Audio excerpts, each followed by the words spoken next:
that the women who have first child born after the age of 35, and we sometimes say even 30, has a higher chance of getting a breast cancer.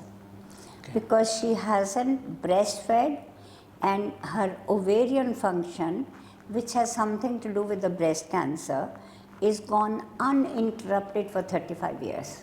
Okay. So उसका cancer उतना ही होता है जितना कि किसी औरत का जिसकी शादी नहीं हुई है. So the incidence is higher in those who are not married and have no children and have not breastfed the children. पर मैम कीमोथेरेपी का तो एक बहुत डर है सोसाइटी में, लोग बहुत डरते हैं, बड़े साइड इफेक्ट हैं, बहुत साइड इफेक्ट. क्या सच में इतने साइड इफेक्ट हैं या इसकी दहशत ज़्यादा है? अर्बन एरियाज में जो कैंसर है वो 3 times more है दैन इन द विलेजेस. तो अगर आप विलेजेस का स्टेटिस्टिक्स लो तो वहाँ पे ब्रेस्ट कैंसर अभी भी 1/3 of what you get in the urban. So obviously you can say urban areas में it's the urbanization. That's also partly, responsible for having higher incidence of breast This cancer. data has changed my thought process. So the earlier you have the periods, higher the incidence of breast cancer. The obese you are, the sedentary life that you have in the urban area is a higher incidence for breast cancer. Being obese, eating all the junk food, no exercises also increases breast cancer risk. Ma'am, is there any relationship of contraceptive pills with this cancer? Yes, that's right. So because it is affecting the sex life. Correct.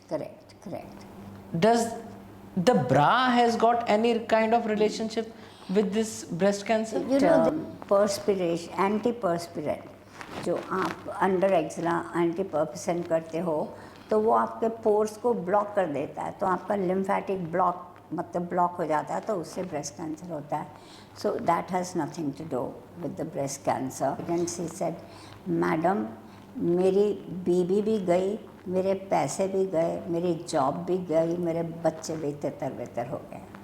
तो ये breast cancer ऐसा है कि चारों चीज़ें मैंने खो दी हैं. मैम, क्या हर केस में ब्रेस्ट रिमूव करनी पड़ती है? अब हम सबको बताते हैं कि जब आप अर्ली आते हो तो ये नहीं कि आपकी लाइफ सेव हो जाती है, आपकी ब्रेस्ट भी सेव हो जाती है, आपके पैसे भी सेव हो जाते हैं, आपकी ट्रीटमेंट का लॉन्गर ड्यूरेशन भी सेव हो जाता है. मतलब हमें इतनी खुशी होती है जब पेशेंट का ब्रेस्ट भी बचा देते हैं, दवाई भी देने की ज़रूरत नहीं है, और उसको बोलते हैं तो बिल्कुल ठीक है, तो फिक्र मत कर, तो घर जा, एन्जॉय योर लाइफ.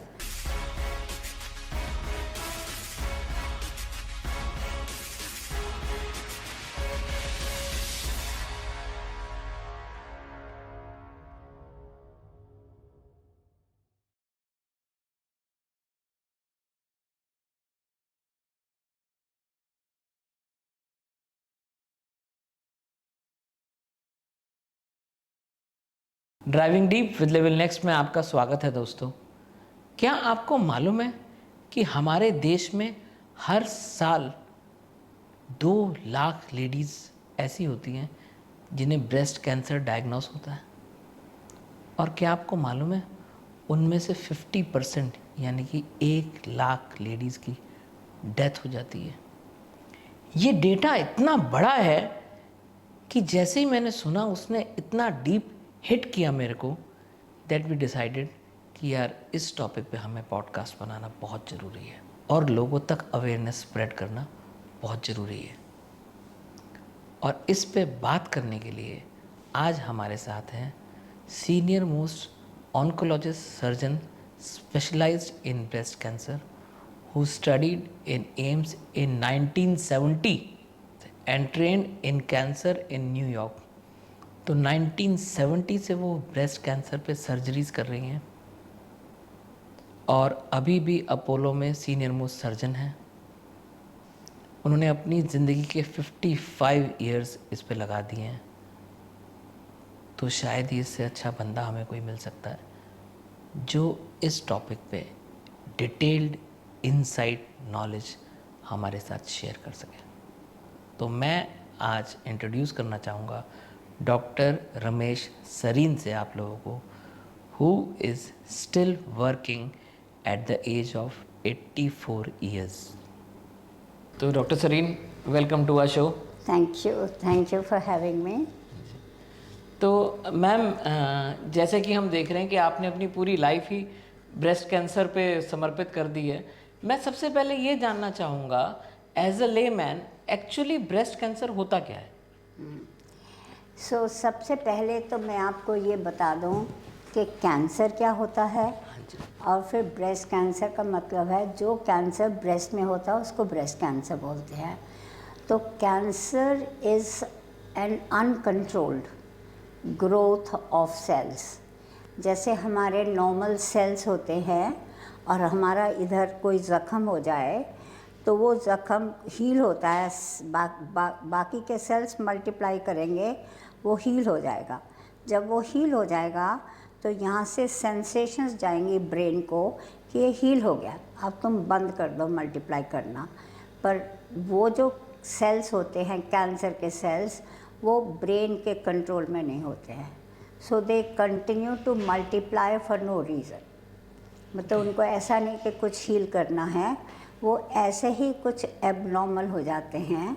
एबनॉर्मेलिटी तो जीन में ही होएगी, बिकॉज सब कुछ तो जीन में होता है, तो जीन में एबनॉर्मेलिटी होएगी, but we do not know what those genes are in majority of the cases. तो वो जीन्स एबनॉर्मल हो जाता है, मतलब उसमें एक प्रोटीन किसी जगह पे डिलीट हो जाए या एग्जैजरेट हो जाए तो वो फिर कैंसर सेल्स डिवाइड करना शुरू कर देता है, फिर सेल डिवाइड करना शुरू कर देता है। तो एक सेल से 2 बनते हैं, 2 से 4, 4 से 8, 8 से 16, और 1 लाख होएंगे तो 2 लाख हो जाएंगे। तो उसको फिर हम कैंसर बोलते हैं। ये कैंसर बॉडी के किसी भी हिस्से में हो सकता है, मतलब almost 100 cancers are known to occur in the body.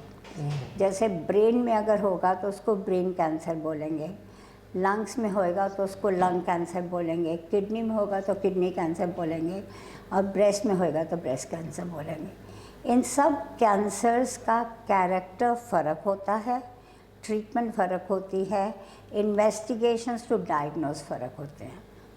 So if today we are talking of breast cancer, but the other cancers also can occur, but breast cancer is the commonest cancer among females in India. So I think it's good we are talking about breast cancer. तो ma'am, मेरे के 2 question हैं कि तो that means कि जो cell है हमारे, वो हमारे हर सेल माइंड को एक कमांड देते हैं और माइंड से ही उन सेल को कमांड मिलता है। Correct. तो जो सेल हमारा कमांड माइंड को देना बंद कर देते हैं, करेक्ट, और क्या कहना चाहिए, रैपिड स्पीड से ग्रो करने लग जाते हैं, that disease is known as cancer. Am I right? Correct, हाँ करेक्ट। तो मेरा एक क्वेश्चन ये है कि why breast cancer is so common, generally breast cancer ही क्यों होता है, और ये अगर हो जाए तो कितनी स्पीड से बढ़ता है? ब्रेस्ट कैंसर अभी कॉमन हो गया है, एंड अगर हम आज की बात करें तो almost 2 lakhs women in India will get breast cancer or must have got breast cancer last year or this year, out of which 1 lakh औरतें इस कैंसर की वजह से ही अपनी जान खो देती हैं। ओ बाप रे। हालांकि अमेरिका, यूरोप, मतलब डेवलप कंट्रीज़ में जहाँ इसके लक्षण, अर्ली डायग्नोसिस ऑलमोस्ट हर औरत को पता है, तो वहाँ पे only 20% of the women will die. Here almost 50% of the women die because we still need a lot more awareness in breast cancer. So breast cancer जो है वो मतलब 3-4 टाइप का तो हमें मालूम है, but on an average breast cancer cell divide, as I said 2 से 4, 4 से 8, can take about 3 months to 6 months on an average, but there are some 20% of the cancers which are more aggressive and they may divide, they may multiply within 30 days to 60 days also. So, I mean, if somebody finds a guilty in the breast, especially after the age of 30, they should consult a doctor just to rule out कि ये cancer नहीं है. तो मतलब 30 days में it multiplies to double. Yes, yes. So you can imagine कि जब बहुत छोटा होता है, जैसे मानो एक cell, I must tell you, is to the size of 10 to the minus power 6. So मतलब समझ लीजिएगा कि 100,000 कैंसर सेल, 101 कैंसर सेल का साइज़ 100,000 सेल मतलब उस साइज़ से कम होता है. तो जब ये बिगनिंग में होता है, स्पेशली जब 1 मिलीमीटर या 2 मिलीमीटर होता है, तो उसको एक तो डायग्नोज करना मुश्किल होता है. सो 1 और 2 मिलीमीटर अगर डायग्नोज हो जाए, तो अगर हम उसको छोड़ भी देंगे तो 1-2 मिलीमीटर से वो 4 मिलीमीटर बनेगा, 4 से वो 8 मिलीमीटर बनेगा. तो उसमें भी उसके जल्दी से जल्दी मल्टीप्लाई करेगा तो भी 3 महीने लग जाएंगे, और अगर 3 to 6 मंथ्स में मल्टीप्लाई कर रहा है तो कम से कम 1 साल लग जाता है.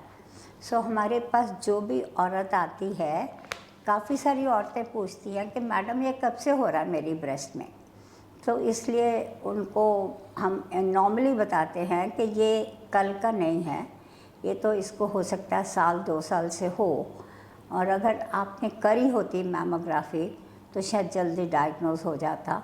पर ये जब 2 सेंटीमीटर या 1 सेंटीमीटर का होगा तभी तो हाथ से फील होएगा, उससे छोटा हाथ से कहाँ फील होएगी गिल्टी. सो स्मॉल गिल्टीज unless they are on the surface of the skin, मतलब just underneath the skin, cannot be easily felt. So something that leads us to say that there is something called a screening, कि जब आपको अपनी breast में कोई guilty भी महसूस नहीं हो रही है, कोई डिस्चार्ज भी महसूस नहीं हो रहा है, कोई पेन भी नहीं हो रहा है, तब भी आपको रूटीन स्क्रीनिंग मैमोग्राम के लिए जाना चाहिए. तो आप समझ लेंगे ना, स्क्रीनिंग का मतलब हम आपको स्क्रीन कर रहे हैं बिना किसी मतलब के. जैसे आप एयरपोर्ट जाते हो, आपकी स्क्रीनिंग होती है, वो आपकी स्क्रीनिंग करते हैं ना देखने के लिए कि आपके पास में कुछ मेटल चीज़ तो नहीं है, कुछ ऐसी चीज़ तो नहीं है. तो मतलब आपके पास अगर नहीं भी है तो वो स्क्रीन करके बताएंगे कि आपको नहीं है. तो ऐसे ही स्क्रीनिंग मैमोग्राम्स होते हैं जो आपको बता देंगे कि आपके ब्रेस्ट में कोई कैंसर नहीं है. तो ये स्क्रीनिंग आप समझ सकते हैं ना कि ये बीमारी ये तो है नहीं कि 40 साल में होती है या 50 में होती है. ये तो 40 में भी हो सकती है, 50 में भी, 60 में भी, 70 में भी. तो उसमें आपको रेगुलर मैमोग्राम्स करवाने पड़ेंगे. And the duration that has been set by the many societies in America, Europe and in India is that you should get a regular mammogram from the age of 50 once a year every year, and from the age of 40 to 50 once in 2 years. Okay. But if you have a family history or other risk factors which and will come 6 to, months. Then of course it has to be like more often. Frequent. Correct. तो एक बात तो हमें ये समझ में आई कि हमें मेमोग्राफी बहुत फ्रीक्वेंटली करानी चाहिए, at least once a year after the age of 50. क्या इसको कुछ फिजिकली भी हम चेक कर सकते हैं, डायग्नोस किया जा सकता है, अर्ली स्पॉटिंग करी जा सकती है, जैसे कि आप ऑफ द कैमरा बता रहे थे कि it is in a form of a lump. तो उसका भी मतलब it is a layman's job, या उसका कोई पर्टिकुलर तरीका है जिससे ज़्यादा अच्छे तरीके से कोई सेल्फ एनालाइज कर सकता है? यस, एक्चुअली मैमोग्राफी के बाद में मतलब मैमोग्राफी इज़ द बेस्ट. उससे नेक्स्ट लोअर लेवल में is called breast self examination. Breast को सेल्फ एग्जामिन करो, अपनी ब्रेस्ट को अपने आप एग्जामिन करो कि आपकी ब्रेस्ट में कोई लंप या कोई डिस्चार्ज या कोई स्किन थिकनिंग या कोई रेडनेस ऐसी चीज़ तो नहीं है. और ब्रेस्ट सेल्फ एग्जामिनेशन कैसे होना चाहिए, many societies which are making breast cancer awareness, have pamphlets. We also have a video in one of our NGO forum, and a very good video to explain to you how you should examine your breast correctly and how often and what you should look for. अच्छा, तो आप मेरे को उसका link share कर देना। Maybe उसका अगर आप थोड़ा सा हाँ जी, हाँ क्लिप ले लें तो that would be very very good. नहीं क्लिप नहीं मैम, आप मेरे को लिंक शेयर कर देना और हम डिस्क्रिप्शन में उसका लिंक नीचे डाल देंगे। आप please you go through that, वो आपकी फैमिली में और आपके नोन्स को बहुत हेल्प कर सकता है। करेक्ट। अगर वो एक औरत भी सीख ले, एंड इफ दैट औरत goes to whatever party और ऑर्गेनाइजेशन और something, you can teach to many other women and you can save many lives. But sadly, this is not discussed in the parties, and it's not a subject that people like to discuss. So that taboo is just a taboo we have to get rid of. Right. Very true. तो ma'am एक जैसे आपने बताया कि ये grow बहुत fast करता है, तो इसलिए हमें सेल्फ एनालाइज भी करने की ज़रूरत है और अवेयर रहने की भी ज़रूरत है। करेक्ट है ना? करेक्ट। अगर पहले किसी को मालूम चल गया, अर्ली स्टेज पे मालूम चल गया, और तो नेक्स्ट स्टेप आता है ट्रीटमेंट का। तो क्या इसका क्या है कि लोग ना बहुत डरते हैं साइड इफ़ेक्ट्स से। तो क्या पहली बात तो क्या ये 100% क्योरेबल है, एक, और दूसरा ये कि क्या आपको सीधा सिर्फ एलोपैथी में इसका ट्रीटमेंट है या आयुर्वेद और होम्योपैथी भी ट्राई करनी चाहिए? क्या पेशेंट के पास इतना टाइम होता है कि वो 2-3 जगह ट्रायल ले सके या ना ले सके? Correct. Breast cancer is treatable and curable. मतलब ये ट्रीट भी हो सकता है, इससे आपको क्योर भी मिल सकता है।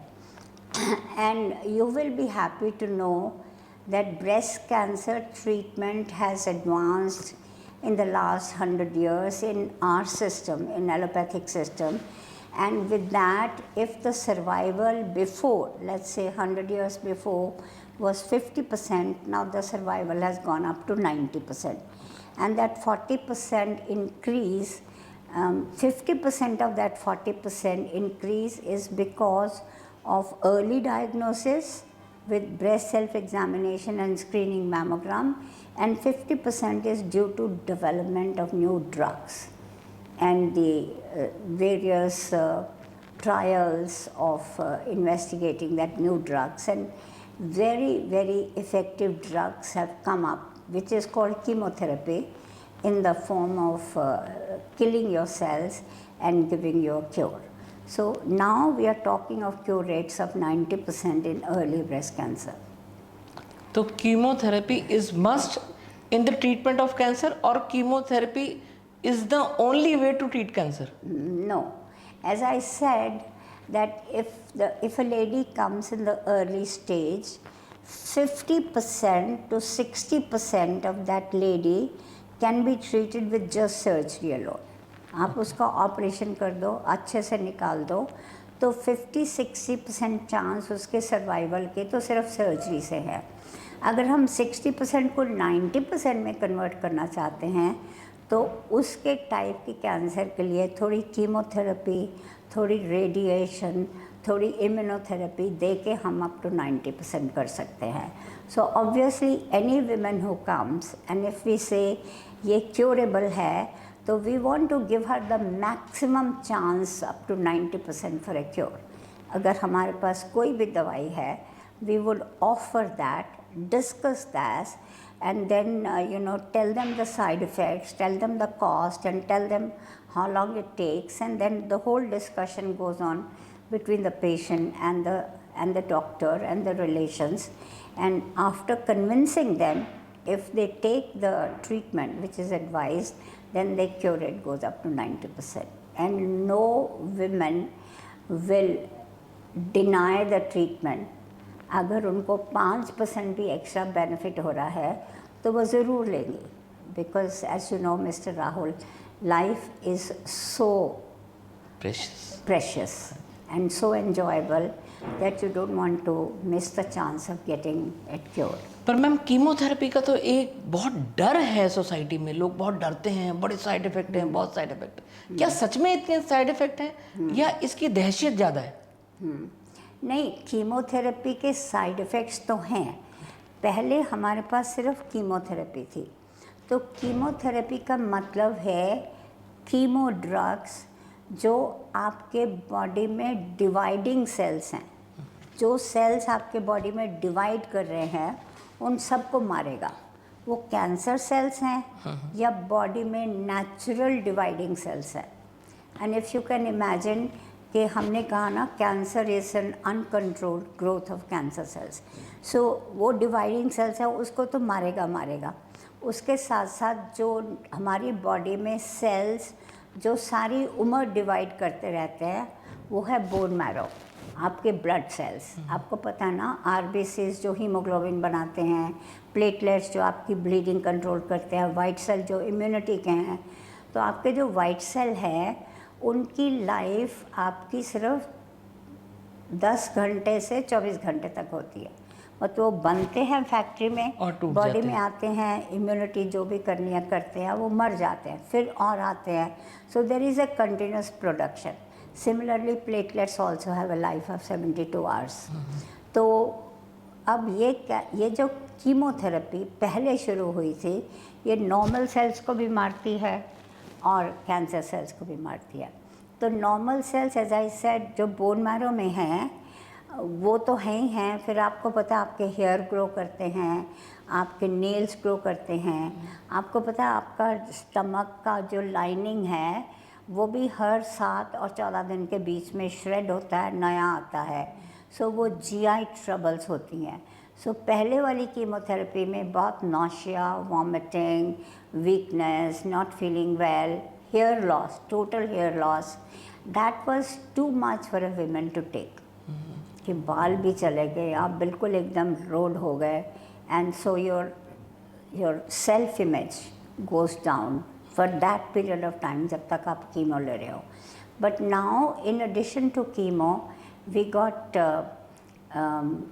got immunity drugs, we got drugs that are specifically treat only the cancer cells and not the normal cells. Okay.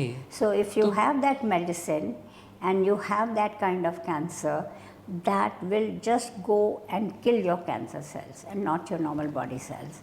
So that has very little side effects. तो जस्ट टू सम अप कि पहले जो chemo होती थी वो good sales और bad sales या cancerous cells को डिस्टिंग्विश नहीं कर पाती थी और सब सेल्स को हिट करती थी। Correct. अभी साइंस इतनी एडवांस हो गई है कि अब जब कीमो होती है तो वो केवल कैंसरस सेल्स को ही किल करती है और गुड सेल्स को हार्म नहीं करती या कम हार्म करती है। Am I correct? Correct, that is true, but that specific medicine is for a specific kind of tumor, Okay. which happens only in 20% of the women. So 20% of the women can take the benefit of this drug. So there is still a long way to go. There is still a long way to go. Yes, that is true.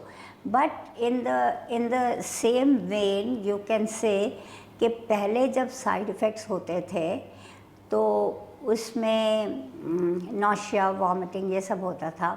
अब अच्छी दवाइयाँ आ गई हैं जिससे आपका nausea भी नहीं होता, वॉमिटिंग भी नहीं होती, वीकनेस थोड़ी सी कम होती है, and you continue to feel well. तो अभी दवाइयाँ हैं। And if you read the book called by Siddhartha Mukherjee who works in Harvard in America, has written a book called Miracles of All Maladies, Cancer. So it's the miracle of all maladies of human life, and he's traced the history of cancer and its treatment 100 years from today and up till now, how the research happened, what happened, and how the treatment came along. And in one of the chapter he says children also have a children cancer.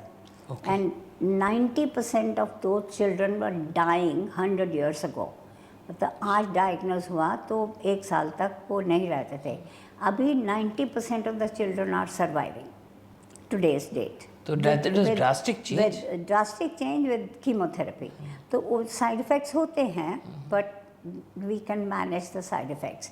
तो उसने लिखा है एक page पे कि जैसे किसी बच्चे को एक कीमो दी, there are some drugs which are more highly emetogenic, मतलब जो ज़्यादा नौशिया वॉमिटिंग करती हैं। शी सेज कि वो कीमो बच्चे को दी, एक साइकिल दिया, नेक्स्ट साइकिल में वो बच्चा सबसे पहले आप दवाई लगाने से पहले मांगेगा नर्स मेरे को किडनी ट्रे दे दो, बिकॉज उसको पता है कि वॉमिटिंग होएगी। वो बाथरूम जाएगा, किडनी ट्रे लेके जाएगा, वो टॉयलेट करने जाएगा, किडनी ट्रे लेके जाएगा, उसको मालूम है कि हर 10-15 मिनट में वॉमिटिंग होएगी। So that was a very sad scene to C.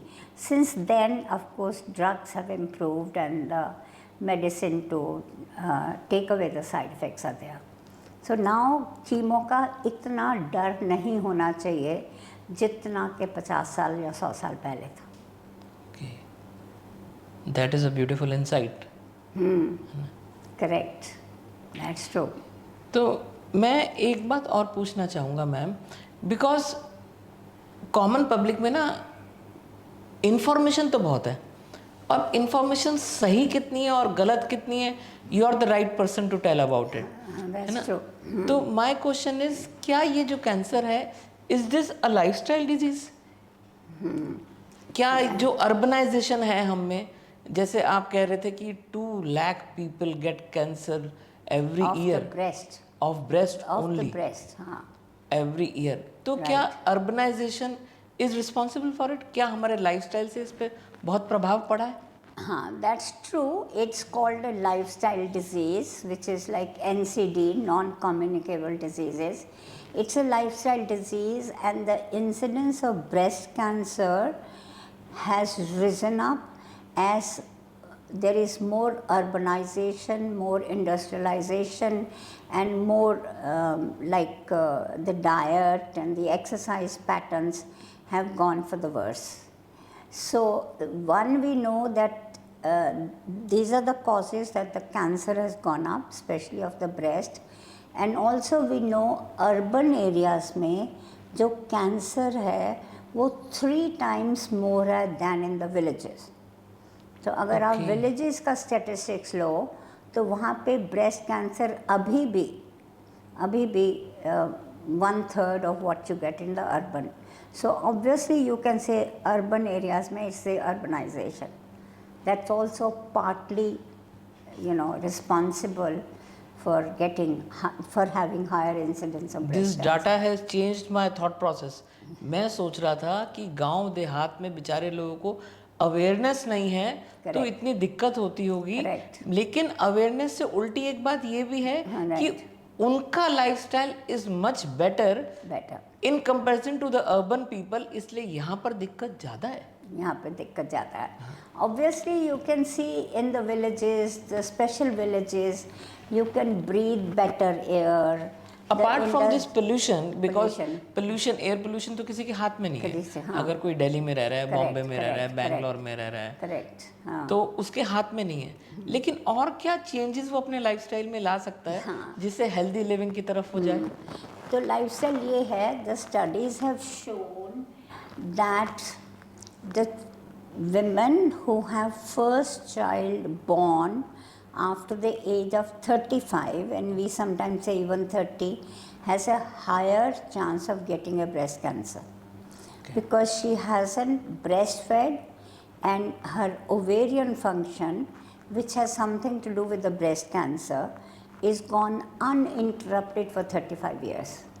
So उसका कैंसर उतना ही होता है जितना कि किसी औरत का जिसकी शादी नहीं हुई है.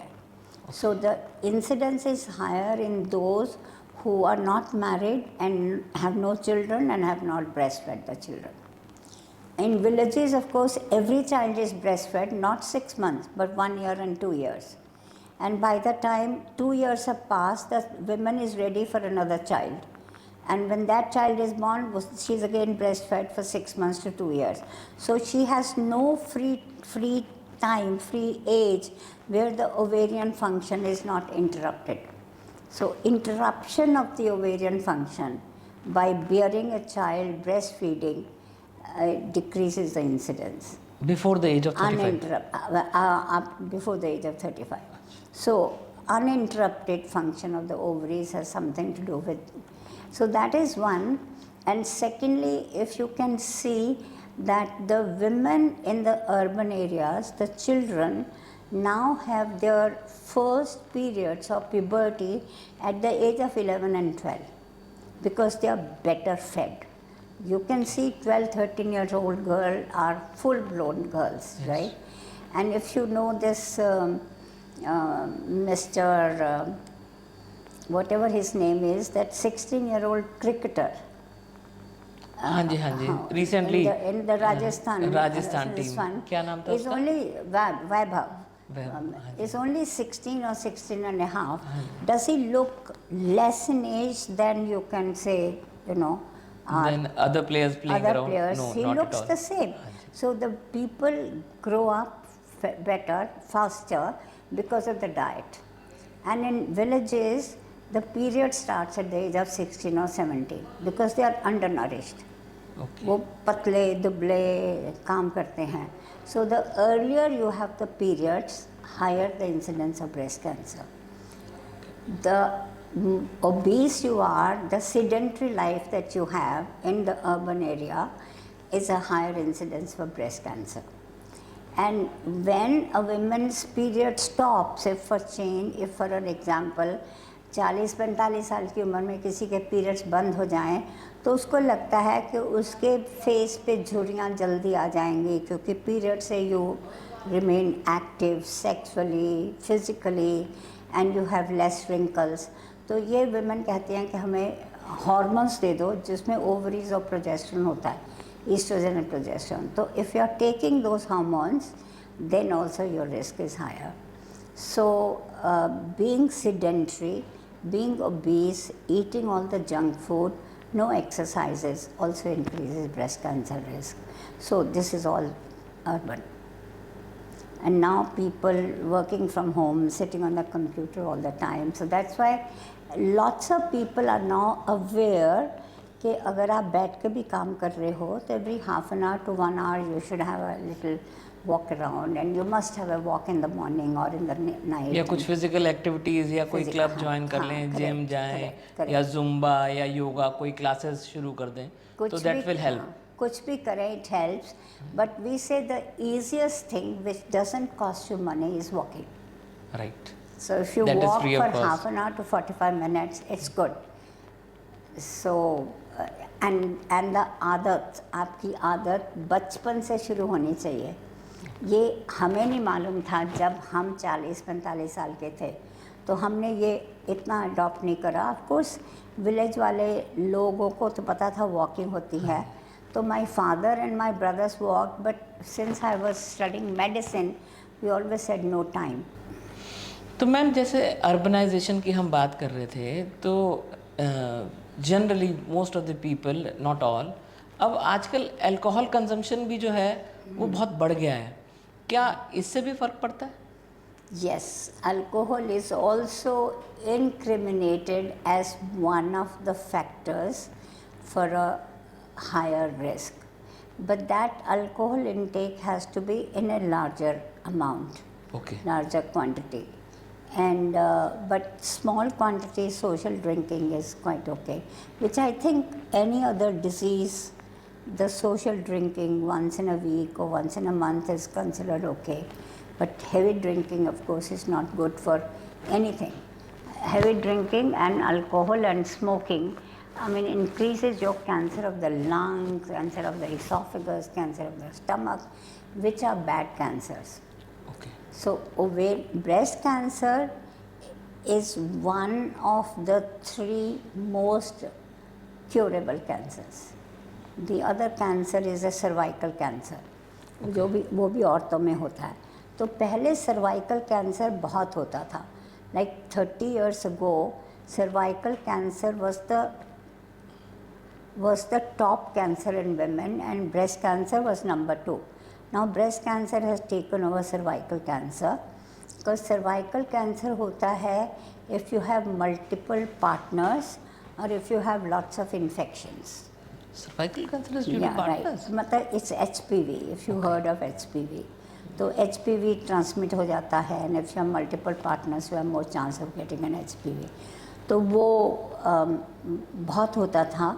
but now with better hygiene, and now you know there is a vaccination against cervical cancer.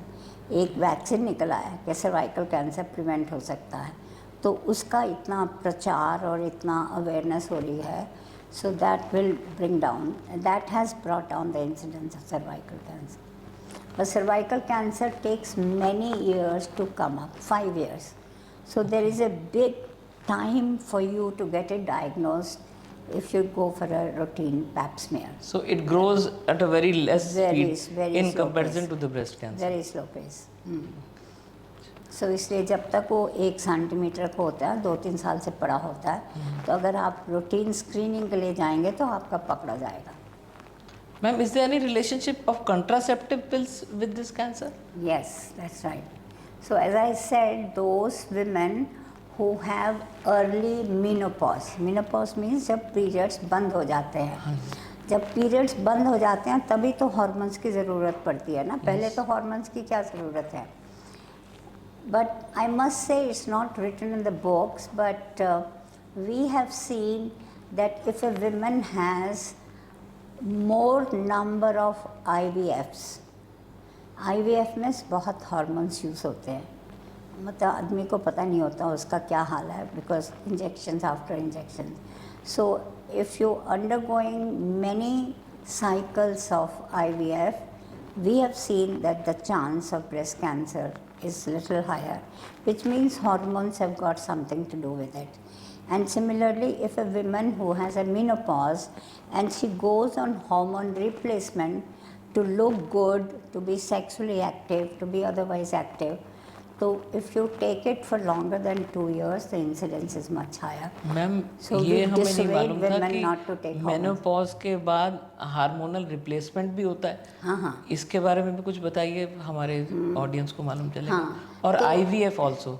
हाँ, तो हार्मोन रिप्लेसमेंट थेरेपी मतलब जिसमें ईस्ट्रोजन एंड प्रोजेस्टेरोन का कॉम्बिनेशन होता है, तो वो अगर आप 3.5 हफ्ते लेते हैं, उसको बंद कर देंगे, तो फिर आपका पीरियड्स हो जाते हैं 4-5 दिन के लिए. फिर आप हार्मोन जैसे आपके नॉर्मल हार्मोन्स होते हैं आपको वो दिए जाते हैं. तो इंग्लैंड में हार्मोन रिप्लेसमेंट थेरेपी बहुत ज़्यादा होती थी. So then there was a study carried out and they found that those women who had hormone replacement therapy for more than 1 year, they had a much higher incidence of breast cancer.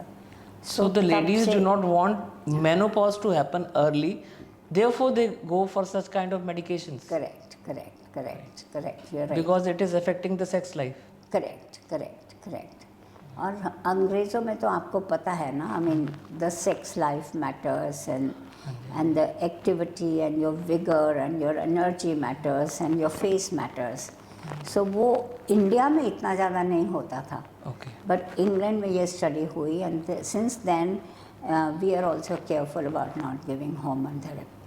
और यहाँ पर भी I am sure people must have started going through all this thing because of all the westernisation and all this glamour and fashion world.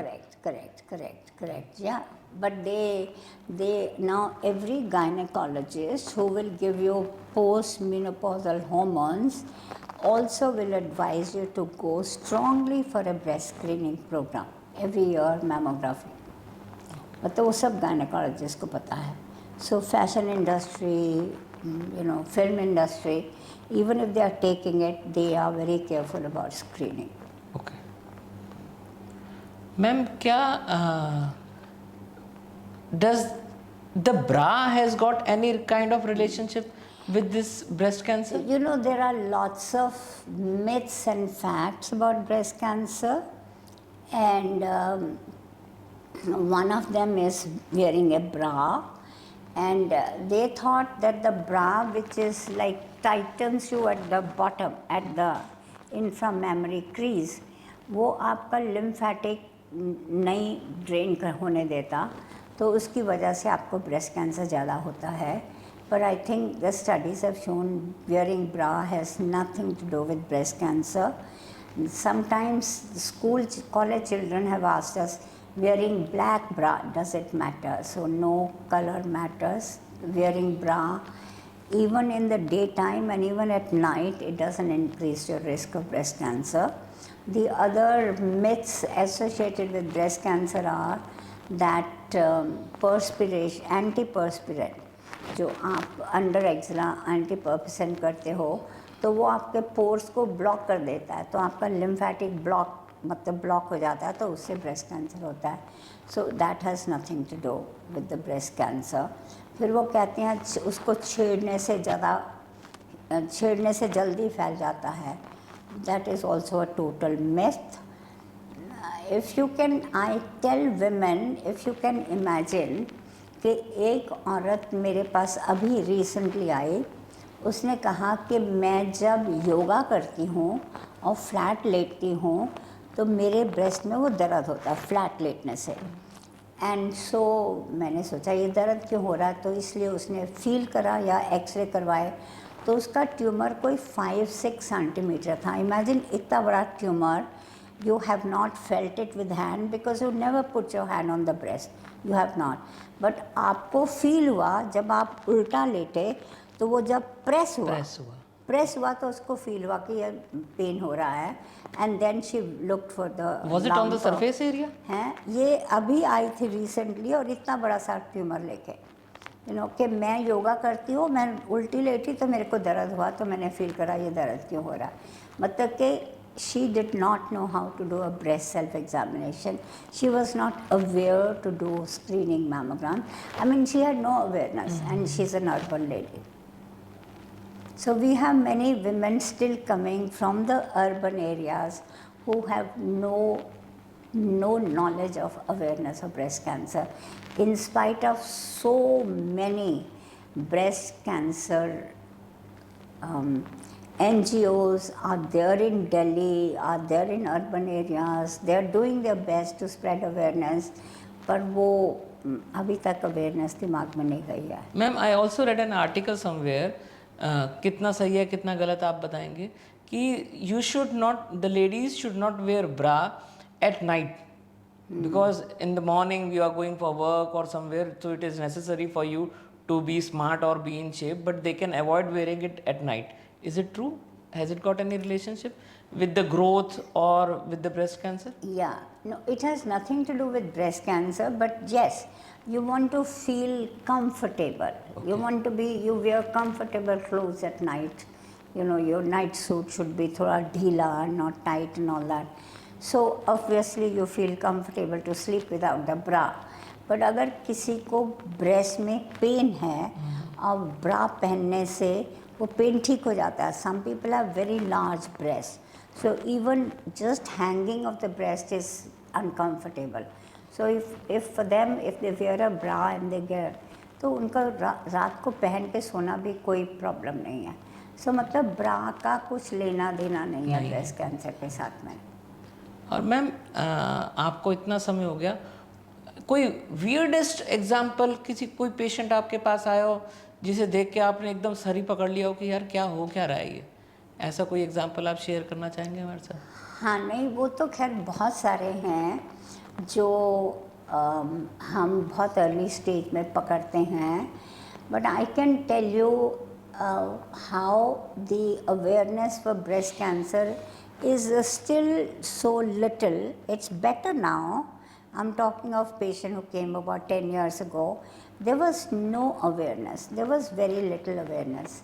And this lady was, there are two ladies that come to my mind. This one lady was a teacher in Delhi University, English teacher in Delhi University. She had a lump in her breast and she did not tell her husband. Her husband was working for a corporate.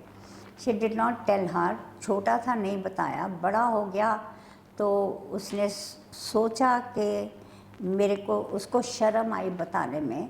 And then और बड़ा हो गया तो she also thought कि family को बताऊंगी, family disturb हो जाएगी. She thought it may be cancer, but obviously because of the embarrassment she did not tell. And she came to me when even अंधा बंदा हाथ लगा के कह सकता है कि ये तो ब्रेस्ट कैंसर है. मतलब पूरा breast cancer was hard, well, like a stony heart, like a stone and hard, and obviously it's not right. So obviously she was like stage 3 और 4. तो उसका treatment, as we said, new treatment for HER2/neu. She was HER2/neu positive. तो उसने उन दिनों में HER2 की drug बहुत महंगी भी थी, तो उसने महंगी दवाई भी लेके दी, पर वो दवाइयाँ लेती भी रही, कुछ भी लिया, 2-3 साल में उसकी मतलब she couldn't survive because she was diagnosed in a late stage. And पहले उसने हमारे से ली, फिर वो बत्रा चली गई, फिर कहीं और चली गई. So the husband came back to me after she died and she said, madam मेरी बीवी भी गई, मेरे पैसे भी गए, मेरी जॉब भी गई, मेरे बच्चे भी तितर बितर हो गए. तो ये ब्रेस्ट कैंसर ऐसा है कि चारों चीज़ें मैंने खो दी हैं. And obviously we wanted to be sort of feeling the compassion with him. And of course मन में यही था, अगर थोड़ी जल्दी आई होती तो ठीक हो जाती. ठीक बात है. हाँ, और वो टीचर थे दिल्ली यूनिवर्सिटी में, और उसको नहीं पता था कि ब्रेस्ट कैंसर हो सकता है किसी को भी. मैम क्या हर केस में ब्रेस्ट रिमूव करनी पड़ती है? नहीं, वो दैट्स अनदर थिंग राहुल के. अब हम सबको बताते हैं कि जब आप अर्ली आते हो तो ये नहीं कि आपकी लाइफ सेव हो जाती है, आपकी ब्रेस्ट भी सेव हो जाती है, आपके पैसे भी सेव हो जाते हैं, आपकी ट्रीटमेंट का लॉन्गर ड्यूरेशन भी सेव हो जाता है. तो हम ब्रेस्ट निकालने की जगह सिर्फ ट्यूमर निकालते हैं. उसको कभी कभी अर्ली स्टेज में 1 सेंटीमीटर एंड बिलो में कीमोथेरेपी देने की ज़रूरत नहीं होती, थोड़ी दवाई मुंह से होती है जिसके साइड इफ़ेक्ट्स नहीं हैं. फिर आपके पैसे नहीं खर्च होते हैं. थोड़ी सी दवाइयाँ महंगी भी हैं. मोस्ट दवाइयाँ तो आपकी 4-5 लाख में ट्रीटमेंट हो जाता है, पर किसी दवाइयों में 20-30-40 लाख भी लगता है. तो आपके पैसे भी सेव हो गए, आपके बाल भी सेव हो गए, आपकी लाइफ भी सेव हो गई, आपकी ब्रेस्ट भी सेव हो गई, अगर आप जल्दी आएंगे समय तो. पे आ जाए तो ये अवेयरनेस अगर कोई सुन रहा है तो please pass it on to another 20 people, and that 20 people will pass it to another 20 people, and I hope the wave starts to at least save a lot of women if they have the breast cancer. Ma'am क्या ये सबको रीअकर होता है?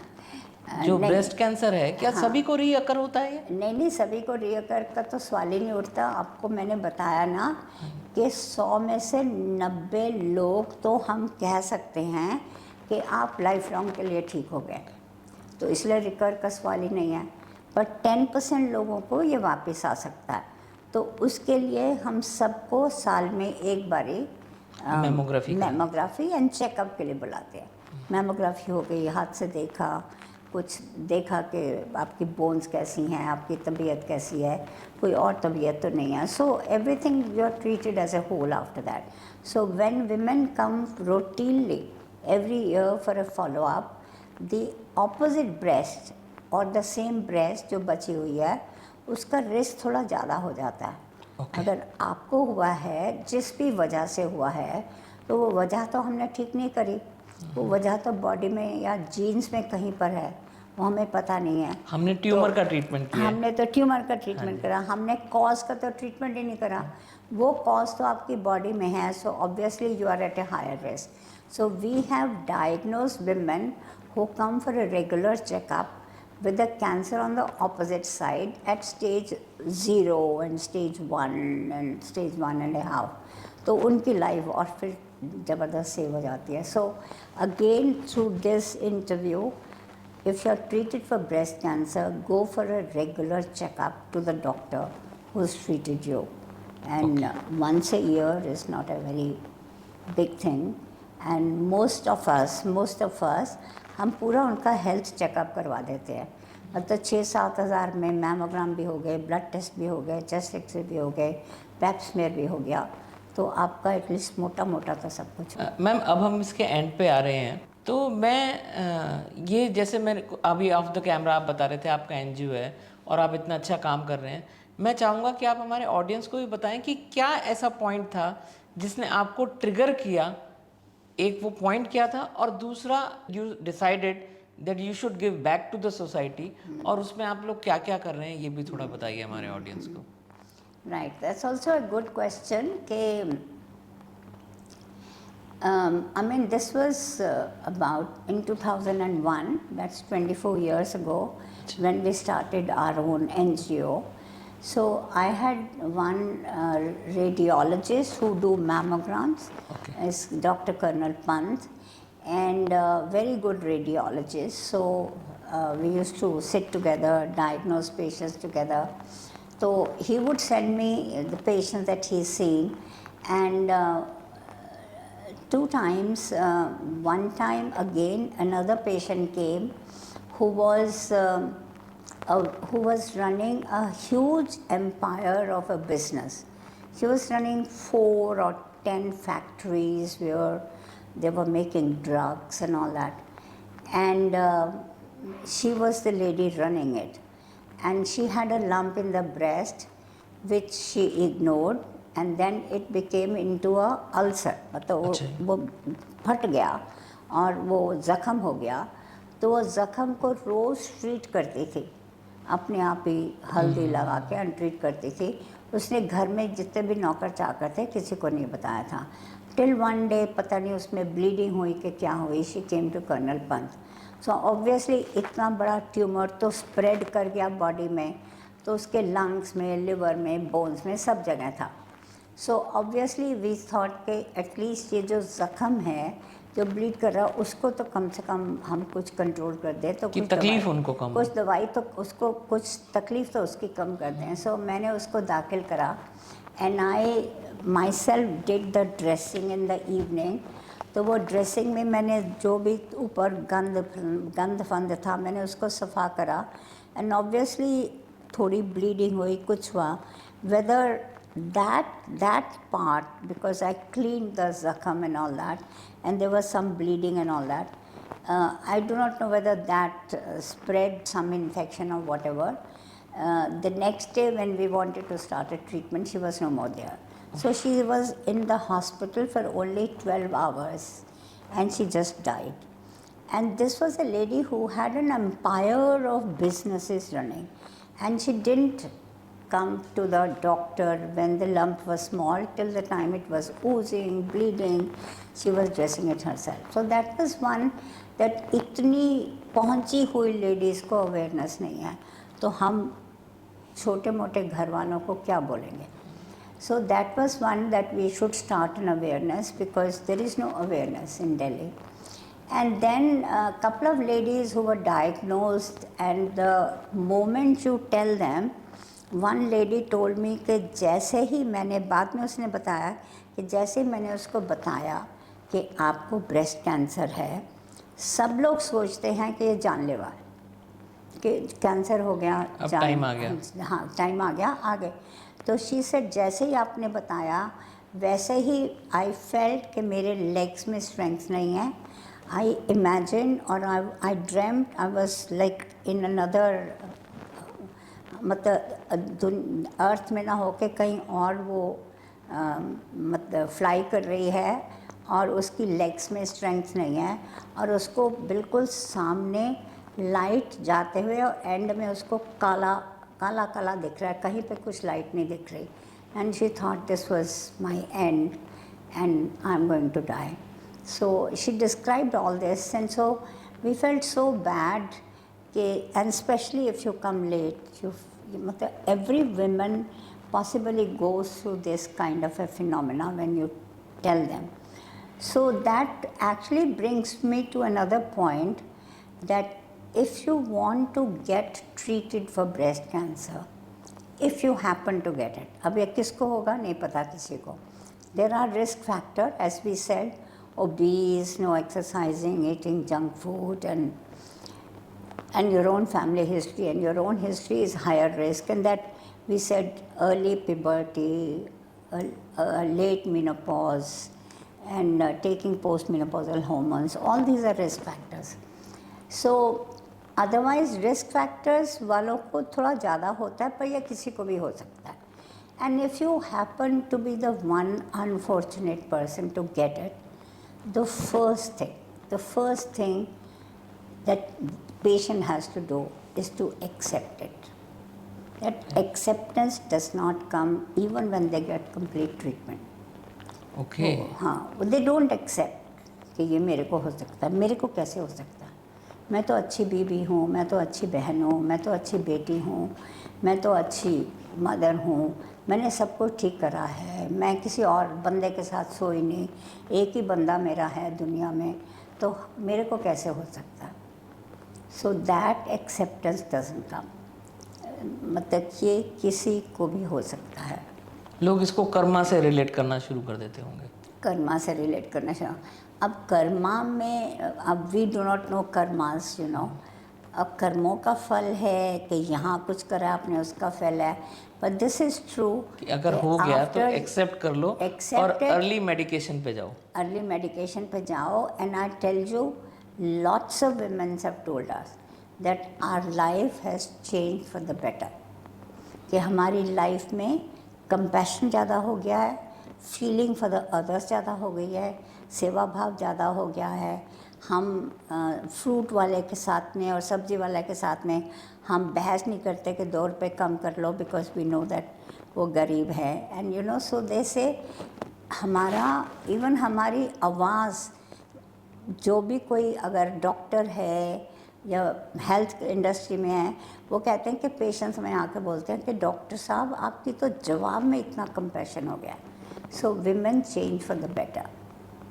सो they should accept it, take the right treatment, and then of course get into, you get better, you may get more spiritual, you know, more caring, and you know, you आपका सेवा भाव ज़्यादा हो जाता है.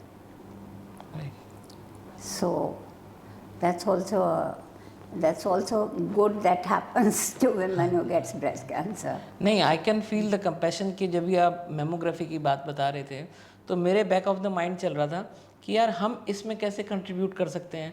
क्या हम मेमोग्राफी कैंप्स लगा सकते हैं, Correct. या जो ऑलरेडी एनजीओज हैं उनको डोनेट कर सकते हैं, या हम अपने शहर में लोगों को कैसे अवेयरनेस करी जा सकती है. मेरे दिमाग में कुछ दोस्तों के नाम आने लग गए, कुछ एनजीओज हैं जो आने लग गए. मेरे को लगा यार उनके साथ अप्रोच करेंगे और ऐसे ऐसे करेंगे.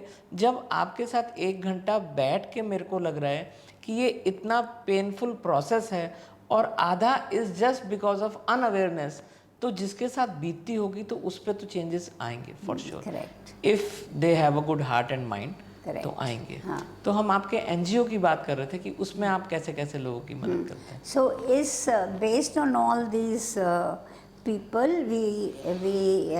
since we were passionate about breast cancer, तो we had this compassion कि भाई ये पढ़े लिखे लोग को अवेयरनेस नहीं है, तो we should start an NGO where we should do some work.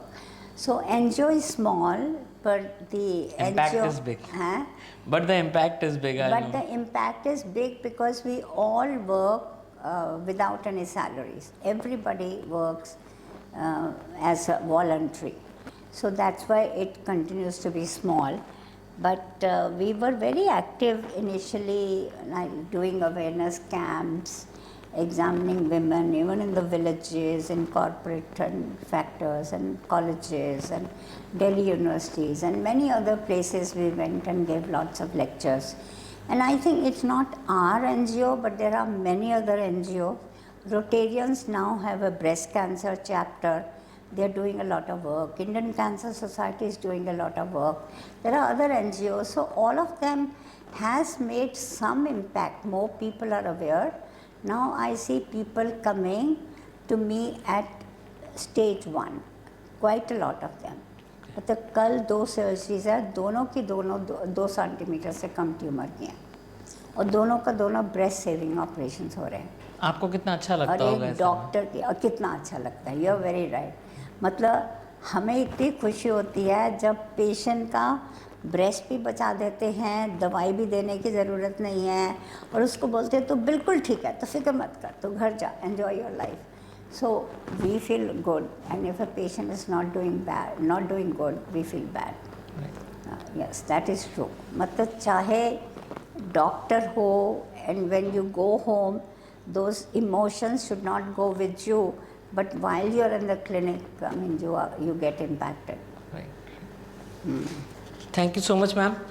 for coming here and spreading the awareness. No, but this for is you. my job to do an awareness है, इसकी तो ज़रूरत नहीं थी। नहीं मैम, this is just सच्ची मुच्ची, because my job is also to create awareness and your job is to create awareness. yes So, ma'am. This is so just a I am- token of remembrance.